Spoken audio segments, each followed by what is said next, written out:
Fala pessoal, aqui é John da NeuTraderBot e este é o segundo vídeo sobre as melhorias de backtesting do Profit Chart. No primeiro vídeo falamos sobre o fluxo de execução do código-fonte e nesse segundo vídeo vamos falar sobre a heurística de execução das ordens stop e de alvo quando elas estão contidas no mesmo candle, na mesma barra.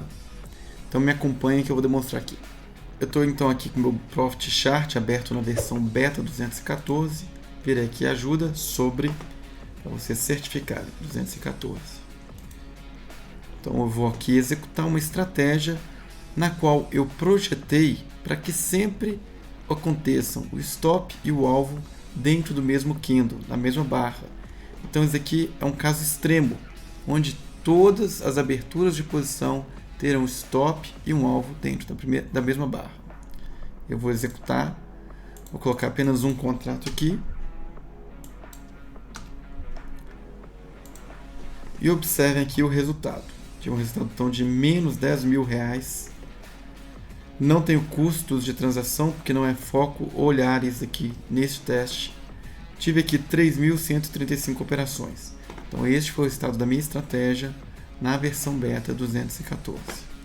Vou fechar e vou abrir agora o meu Profit versão 217. Vamos aqui então em ajuda sobre Profit versão 217. Vou pegar a versão do código 215, que faz exatamente a mesma coisa. Vou executar. Vou configurar a quantidade de contratos aqui para um único contrato. E observem aqui o resultado. Então agora eu tive um resultado de menos R$207. Então houve uma melhora aqui do desempenho da estratégia no novo backtest. Tive também 3.135 operações. Também não tive custos aqui. Então aqui, comparando o backtest do Beta 214 para o Beta 217, nós temos essa tabelinha aqui. Então, na Beta 214, menos R$10.000 de prejuízo. 217, menos R$207 de prejuízo. Para a mesma quantidade de operações e sem considerar custos. Então houve aqui uma melhora significativa do resultado, né? E agora eu vou explicar a que se deve isso.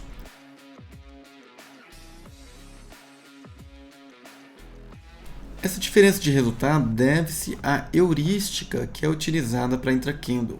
Enquanto na versão beta, até a beta 214, não havia uma heurística para isso, ou seja, se você tivesse uma ordem de stop e de alvo dentro da mesma barra, iria executar a ordem que estivesse programada antes da outra. Ou seja, se tivesse o stop, uma linha de comando de stop antes do alvo, o stop seria executado antes. Se o alvo tivesse antes do stop, o alvo seria executado antes. Então dependia da ordem da sequência do código. Na versão 215 em diante, como eu já falei no primeiro vídeo, as ordens não são executadas linha a linha. O fluxo de execução é processar todo o código e no final o automatizador vai definir a sequência das ordens. Então quando você tem uma situação em que o alvo e o stop estão contidos na mesma barra, qual ordem o simulador vai executar primeiro? E é para responder essa pergunta que foi criada a heurística. Então a heurística funciona da seguinte forma.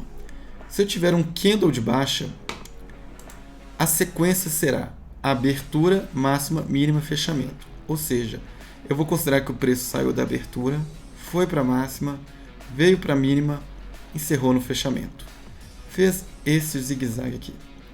Agora, se o candle for de alta, a sequência será abertura, mínima, máxima, fechamento. E qual que é a consequência de utilizar essa heurística? Essa tabela aqui, então, resume o resultado da heurística adotada pela Nelogica. Se eu tiver comprado na posição e eu tiver um candle de baixa e o stop e o alvo estiverem na mesma barra, o meu alvo será disparado. Se eu tiver comprado e for o candle de alta, o meu stop vai ser disparado. Se eu estiver na posição vendida e tiver um candle de baixa, o meu stop vai ser acionado. E por fim, se eu tiver vendido num candle de alta, o meu alvo vai ser disparado. Então percebam que é um pouco contrassenso isso daqui, né? Se eu tiver um candle de baixa e comprar, eu vou ter lucro. Se eu tiver um candle de alta, eu vou ter prejuízo. Se eu tiver vendido num candle de baixa, eu vou ter prejuízo. Se eu tiver vendido no candle de alta, eu vou ter lucro.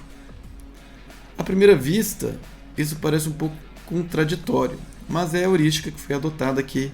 Ao menos a gente tem uma previsibilidade do resultado. Então, pessoal, nenhuma heurística vai acertar 100%.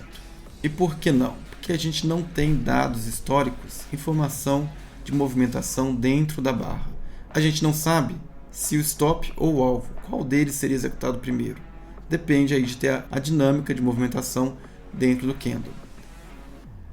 E aí nós temos um segundo ponto aqui de observação.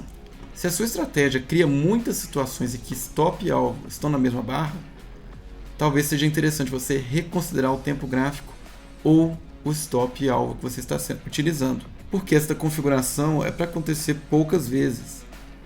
Em geral, o que você tem? Você tem uma entrada numa barra e uma saída numa outra barra.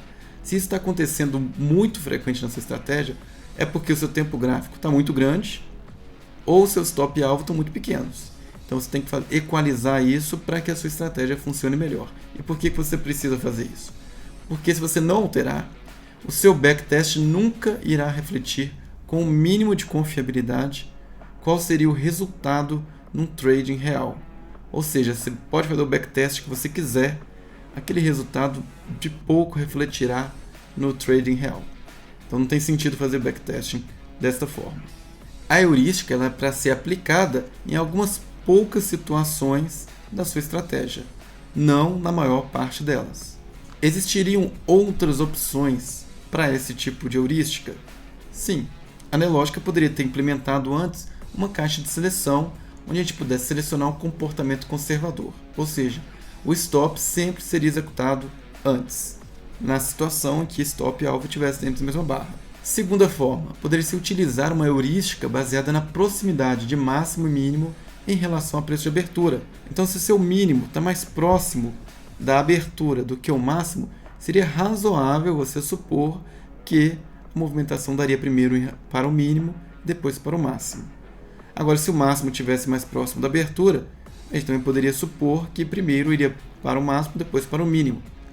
Então, seria um modelo probabilístico de execução do stop do alvo quando eles caíssem na mesma barra. Terceira opção seria realizar um processamento interno quando houver situação específica para definir em tempos gráficos menores qual ordem teria sido disparada antes. Essa terceira opção exigiria uma complexidade maior do simulador, tendo em vista que a situação deveria ocorrer poucas vezes, não afetar tanto assim o resultado do backtesting, então talvez não valha a pena o esforço em realizar essa terceira opção, mas é uma opção. Aqui eu só estou dando opções.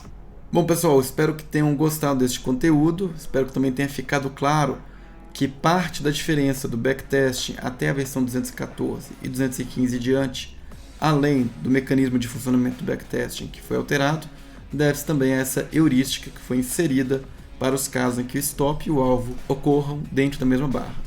Então, se antes dependia da ordem do código e ainda poderia existir algum bug com relação a se dava lucro ou prejuízo de determinadas operações, com a versão 215 e diante, a gente tem uma heurística onde dá maior previsibilidade para qual seria a execução nestes casos.